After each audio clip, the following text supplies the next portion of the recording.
Bener aja kata kita mah. Tetapi awas ingat, yang namanya Allah sudah murka terhadap suatu kampung dengan ulah dia yang selalu bermaksiat, nanggap pelon, manggil dangdut. Apakah dia doang yang kena? Kan enggak. Kita semua 40 rumah dari rumah dia kena musibahnya. Na'udzubillah min dzalik. Makanya kalau orang Jawa begitu jauhnya begini aja. Kalau menanggap langsung sama aja di hutan. Sepi lagi. Jadi enak. Kalau kena ajar, kena siksa, dia doang sendiri tetangga. Enggak deh. Nah itu yang harus. Karena yang namanya kalau Allah sudah murka terhadap suatu kampung, enggak ngurus di situ ada anak orang yang soleh, tetap semuanya kena imbasnya. Na'udzubillah min dzalik. Para hadirin yang dimuliakan oleh Allah Subhanahu wa Ta'ala. Yang namanya orang berumah tangga, masya Allah ya luar biasa indahnya, mudah.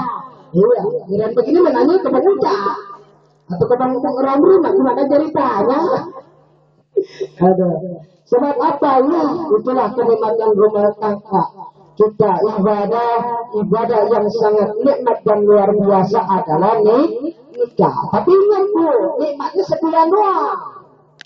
Iya, nikmatnya sebulan doang. Pertama memanggil aneh, udah sebulan aja kepulangan.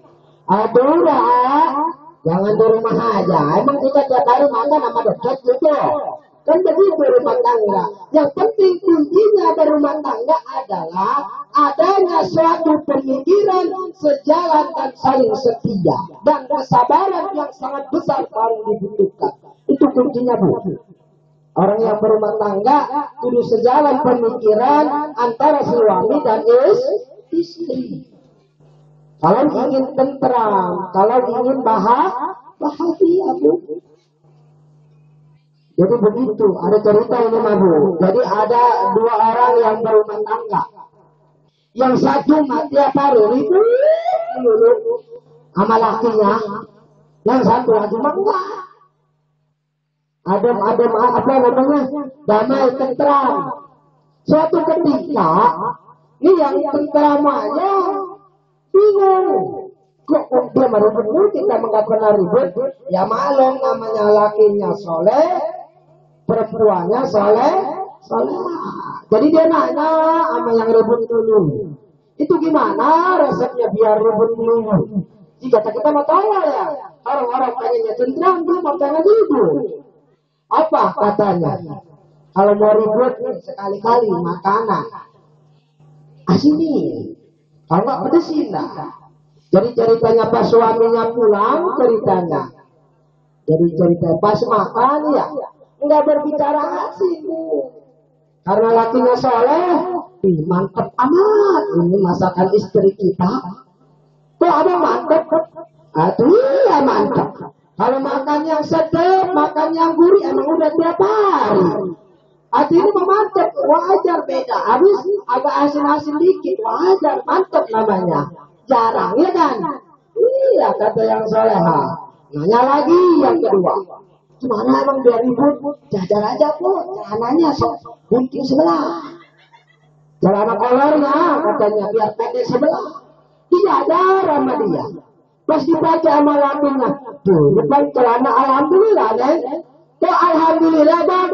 Aduh ya Bang, kalau hujan keseraka abang ngegulung duanya. Tinggal ngegulung satu. Tuh itulah kalau suami istri soleh dan soleha. Tapi sangat sulit kita untuk mencapai kriteria seperti itu. Benar nggak? Kalau kau pengen punya anak soleh, maka gampang. Punya anak soleh maka gampang Bu. Ibu saya tanya, ibu pengen punya anak soleh nggak? Pengen. Artinya nanti kalau lahir, ngapain soleh? Kan yang susah itu punya anak yang soleh. Ada yangnya tuh, bedanya Bu. Artinya kalau punya anak soleh, mah tinggal ngapain soleh aja. Dipanggil soleh, mari yuk. Kan begitu soleh. Iya, yang sulit itu yangnya tuh. Mana yangnya? Itu doang. Makanya kita didik biar menjadi anak yang soleh dan soleha. Para hadirin yang dimuliakan oleh Allah. Terlebih para anak muda, ayo mumpung masih muda. Mumpung-mumpung rezeki milik kami cepetan kawin. Benar. Iya, cepetan dosa terombol. Karena kata Nabi tadi yang saya telah bacakan, miskinun sampai 3 kali disebutnya. Rajulun laisa lahu mar'ah. Miskin. Seorang lelaki yang belum mempunyai istri.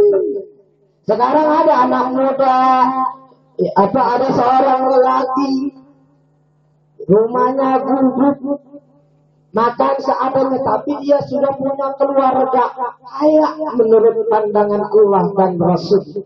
Tapi dia lelaki kaya, rumahnya tingkat 4 lagi, tiap hari makan yang lezat, tetapi belum punya istri. Tetap kata Nabi miskin. Betapa indahnya yang namanya nikah. Bahkan Nabi menegaskan kembali, an-nikahu sunnati paman kita an sunnati falaysa minni. Nikah adalah sunnahku, maka barang siapa yang benci akan sunnahku berarti dia bukan umatku. Na'udzubillahi min dzalik. Makanya berburu dan nikah. Biar kata Nabi orang kaya. Ya kita doakan ini mah lagi berbanyalan aja ya. Kita doakan mudah-mudahan aja pulang mari-mari ya. Jangan emas dikeluarin ke siapa aja itu. Biasanya Ustaz begitu biasanya lagi. Itulah yang namanya pernikahan sungguh luar biasa.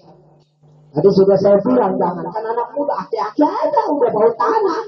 Kalau ditanya nikah mah nganggur. Karena betapa indahnya pernikahan. Jadi kalau kita dalam berumah tangga harus kita tanamkan kesabaran, rasa setia, rasa saling membantu antara suami istri. Karena adanya yang terjadi, istrinya kaya, lakinya pas-pasan. Tuh lakinya minta rokok aja, bisa lu nyari duit, ini harta emak gua. Ya kan? Ada dari kampung saya begitu. Sono, ini harta emak gua, kata dia. Nah itu tidak seperti itu. Yang namanya orang sudah berumah tangga, segala aib apapun dipenyakan dengan berdoa. Insya Allah. Para hadirin yang dimuliakan oleh Allah, yang namanya nikah, di situ ada yang namanya 3 huruf. Nun, kaf, dan ha, di mana selamat datang para rombongan, di mana yang 3 huruf tersebut mempunyai makna yang artinya berbeda-beda. Yang pertama nun, bermakna niat.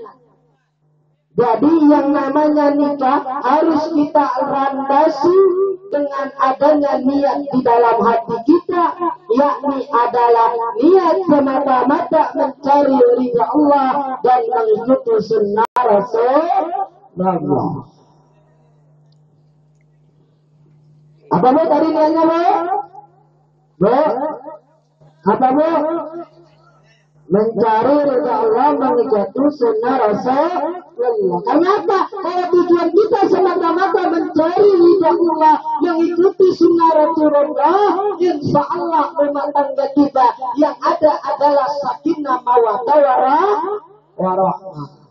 Tapi kalau bukan niat seperti itu, seperti niat biar gengsi, seperti niat biar enak gonceng-goncengan, yang dikhawatirkan bukan mawaddah warahmah tetapi siksa dan azab yang kita dapat. Na'udzubillahi min dzalik. Yang kedua adalah kaf, bimana kaifiyah. Yang namanya orang nikah bukan semau-maunya aja. Bukan dengan cukup, udah lo kawin sama gua, nggak cukup. Ada kaifiyahnya, ada tata caranya, ada rukun-rukun. Yang pertama apa? Ini ada mempelai laki-laki. Kalau ada mempelai laki-laki, nggak ada mempelai perempuan, mau nikah sama siapa? Betul? Iya. Yang keduanya perlu ada mempelai perempuan. ada mempelai laki-laki, tapi nggak ada mempelai perempuan. Mau nikah sama siapa ya Bu? Benar nggak Bu? Yang ketiganya harus ada yang namanya wali, orang tua atau wali dia si perempuan. Kalau orang tuanya udah meninggal, ada engkongnya. Kalau engkongnya udah meninggal, ada abang atau adik dia. Kalau nggak ada adik sama abang dia, baru ucing dari bapak Bu. Begitu tuh susunan pewalian dalam agama mengaturkannya. Dan juga yang kemudian harus ada 2 orang saksi. Sekarang wali ada, mempelai laki-laki perempuan ada, tapi saksi nggak ada, sah nggak sah Bu, nggak sah. Ataupun ada saksi dengan 1 itu tidak sah. Tuh, makanya ada hukum. Jadi nikah nggak sembarang-barangan. Kadang-kadang ada orang nikah datang ke amin, wali memang nggak ada, iya, minta diwali nama amin. Ya kan? Padahal makan naudzubillah yang dikhawatirkan nantinya pernikahan kita menjadi subhat kalau tidak dengan tata cara dan rukunnya yang tepat. Dan yang terakhir adalah kudu ada mas kawin Bu. Ya Bu? Iya. Tapi kalau kita pikir-pikir Bu, nikah mah murah Bu ya? Bu, nikah murah nggak Bu? Pak, murah nggak? Murah. Karena yang ada di rukun mas kawin. Iya, kadang-kadang ada yang 100, ada yang bocah. Bahkan cincang juga masih ada di kampung saya mah. Bisa aja. Itu doang. Ngan yang mahal mah ini berbawaannya ruang. Ya benar nggak? Iya, kamar tidur apa? Itu mah nggak ada di rukunnya Bu. Misalnya sekarang orang mau nikah, adanya mempelai laki-laki, mempelai perempuan, wali 2 saksi, dan ijab kabul kan? Apa mas kawin ya? Mas kawin ijab kabul ya? Tuh. Nah sekarang nggak bawa lemari, sah nggak nikahnya? Nggak ada kamar tidur. Nah, nggak sah aja nikahnya karena yang menjadi syarat yaitu mas kawin. Ya, jadi dan yang rukun yang kelima itu adalah ijab kabul. Maaf, ijab kabul. Ada ucapan dari si wali, saya menikahkan, dan ada ucapan kabul nerima si pengantin laki-laki. Itulah rukun nih, ucapan mas kawin syarat daripada si perempuan. Jadi rukunnya ada 5. Mempelai laki-laki, mempelai perempuan, 2 orang wali, 1 wali, 2 orang saksi, dan ijab kabul. Adapun mas kawin itu syaratnya Bu. Jadi katanya juga mas kawin pengganti barangnya wanita katanya. Itu Bu. Mas kawin itu pengganti barang wanita. Jadi dari sini dapat kita simpulkan nikah mah sebenarnya mah gampang, nikah mah murah, yang mahal mah berbawaan, ya segala lemari, ya apalagi tuh apa buah-buah cincin ikut-ikutan. Ya subhanallah. Para hadirin yang dimuliakan oleh Allah Subhanahu wa taala. Di mana di sini dalam pernikahan ini kita sungguh melihat subhanallah maha adilnya Allah. Maha adilnya Allah menciptakan sesuatu di bumi ini pasangan, betul. Ada langit, ada bumi, ada siang, ada malam, ada laki-laki, ada perempuan. Kalau seandainya Allah di dunia ini menciptakan perempuan saja, bagaimana jadinya Bu? Khawatir tiang listrik pada rubuh. Ataupun sebaliknya Allah menciptakan di bumi ini laki-laki aja. Apa yang terjadi Bu? Yang dikhawatirkan takut bilik pada bolong, sama tembok pada bedol. Ini subhanallah maha adilnya Allah. Dan ada laki-laki, ada perempuan. Bagaimana bisa halal? Ya itulah dengan cara kita menikah. Karena pengertian daripada nikah adalah akad yang menghalalkan laki-laki dan perempuan. perempuan yang bukan mahram. Agama sudah ngatur seperti itu. Sebenarnya mudah ibadah kalau kita mau laksanakan.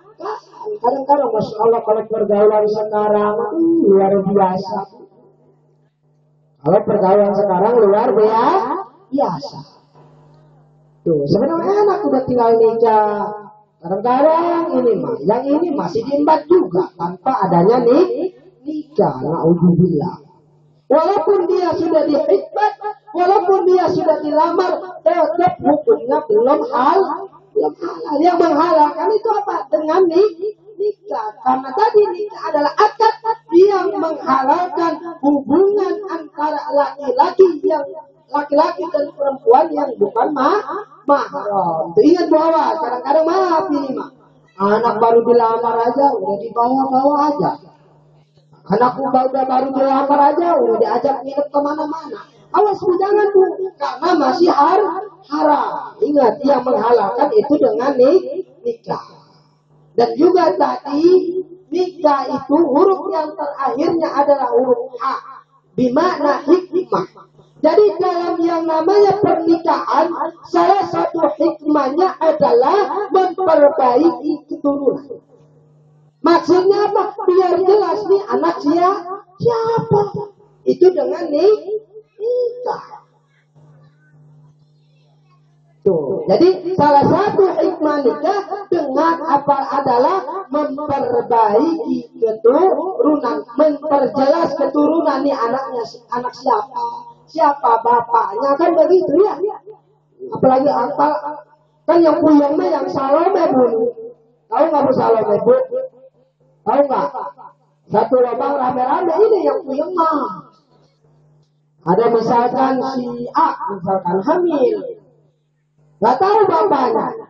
Habis katanya Salome, satu lubang rame. Si B pernah ngasain. Si C sedikit nual-nual pernah katanya. Iya. Nanti bingung nih, anak siapa nih? Anak siapa? Anak si B. Anak si B apa anak si C? Dikata si B, kata si C, enak aja. Betul, cipin. Kata si C. Kata si B, anak gua ini mah kata si C. Kata si B, sembarangan gua juga pernah ngerasain. Emang lupa. Tuh, jadi itulah hikmahnya nikah. Jelas keturunan nih anaknya anak si siapa. Begitu tuh. Itu salah satu hikmah nikah. Yang kedua hikmah nikah adalah memperbanyak ibadah Bu. Maksudnya apa memperbanyak ibadah? Maaf, yang tadinya kita lihat-lihatan haram setelah nikah menjadi halal.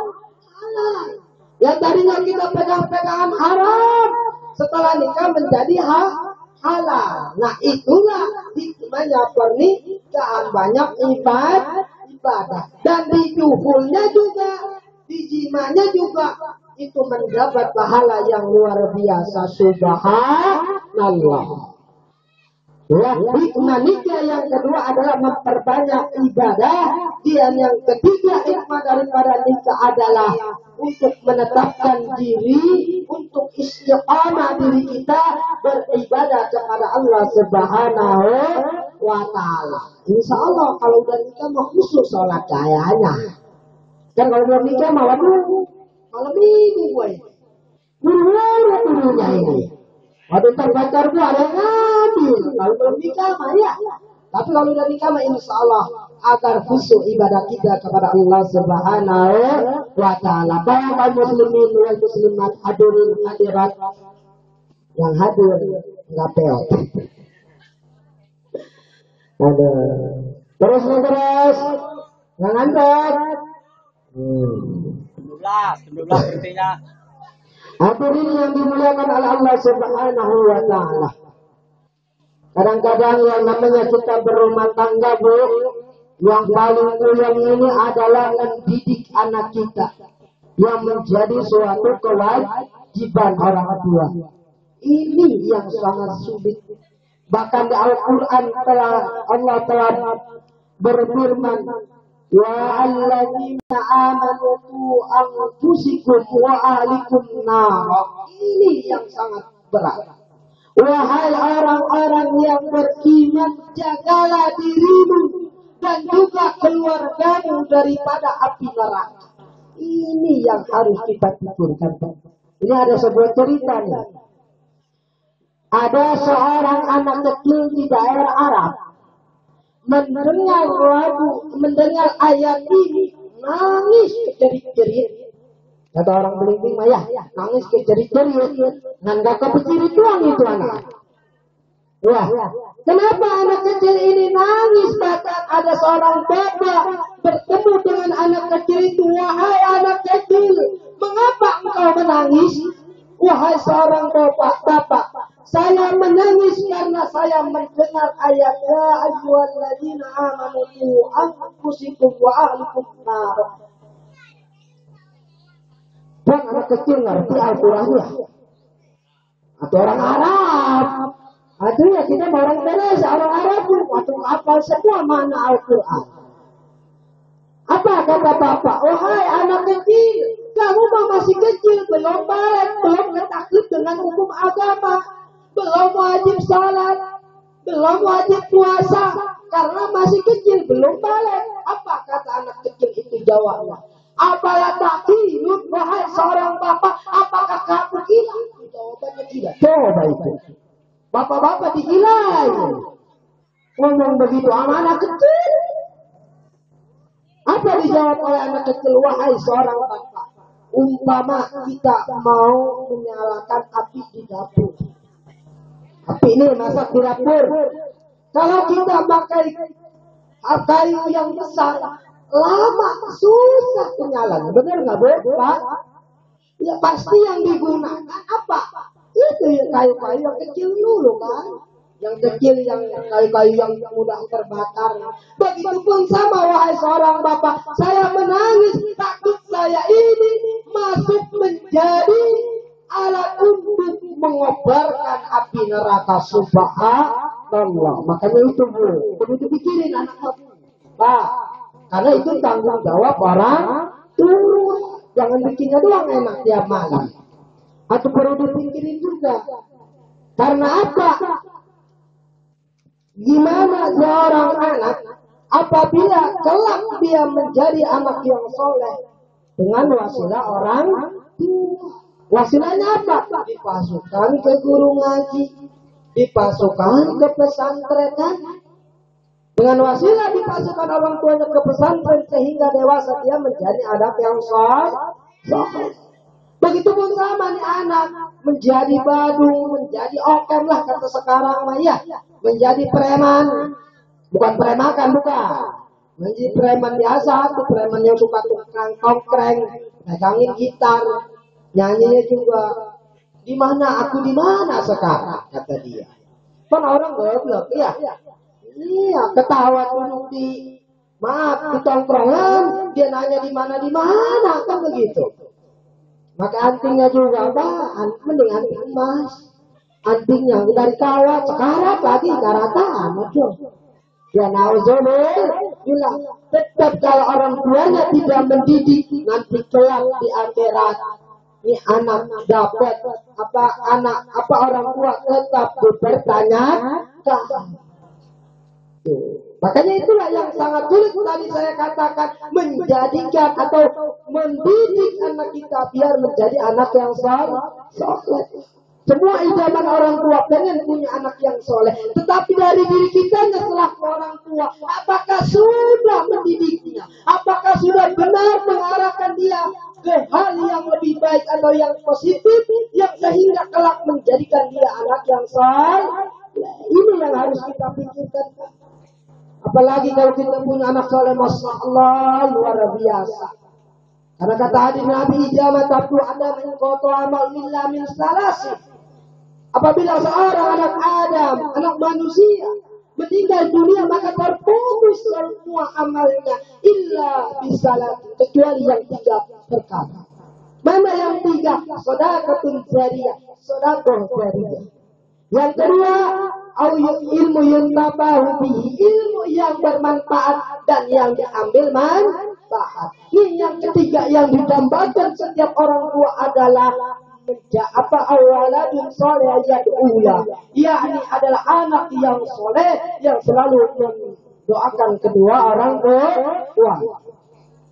Tapi secara gambaran besar, anak yang soleh itu bukan anak yang selalu mendoakan kedua orang tua.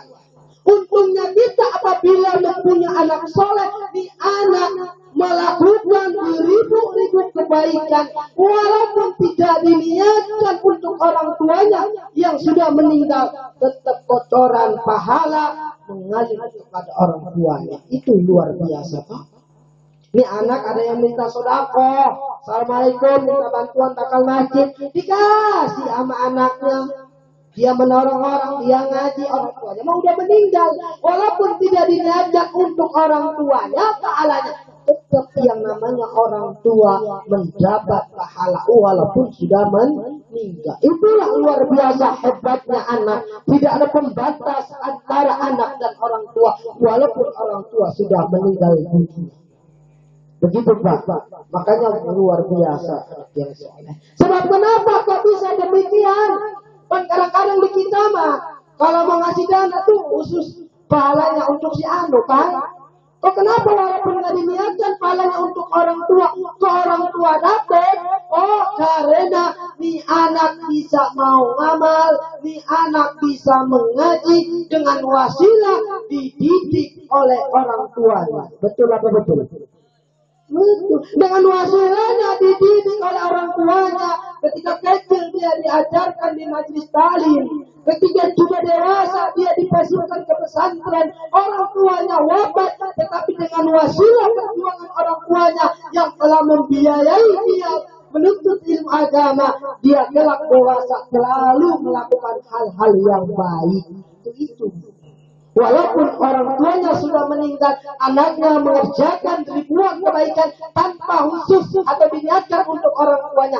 Tetap orang tuanya walaupun di dalam kubur mendapat pahala luar biasa. Maka dari itu bagaimana PR bagi kita? PR bagi kita, bagaimana kita bisa mencetak atau kita bisa menjadikan anak-anak kita menjadi anak yang saleh. Yang pertama adalah jangan salah didik anak. Sebenarnya kewajiban mendidik anak itu adalah orang tuanya. Orang tuanya, karena orang tuanya sibuk cari nafkah, pergi pagi pulang sore, ketika malam dia adalah kecapean, sehingga tuh anaknya dititipkan di guru ngaji, begitu Bu.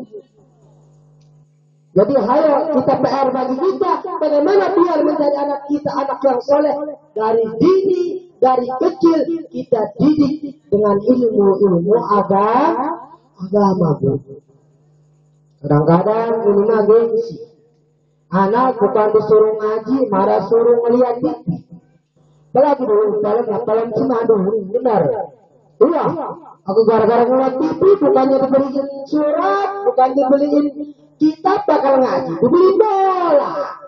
Katanya biar jadi pemain bola. Masya Allah, na'udzubillahimin. Jadi itu yang pertama kuncinya, jangan salah didik anak. Yang kedua, kita perhatikan nih pergaulan anak. Dengan siapa dia bergaul? Karena yang namanya pergaulan itu sangat mempengaruhi. Inna sahabah mu'asyirah. Yang namanya sahabat, yang namanya pergaulan itu sangat mempengaruhi baik buruknya ini seorang anak. Bahkan di dalam suatu keterangan, di dalam kitab Ta'limut Ta'lim, kalau kita menilai seorang anak, nggak usah kita tanya dia pribadi, kita lihat saja pergaulan dia.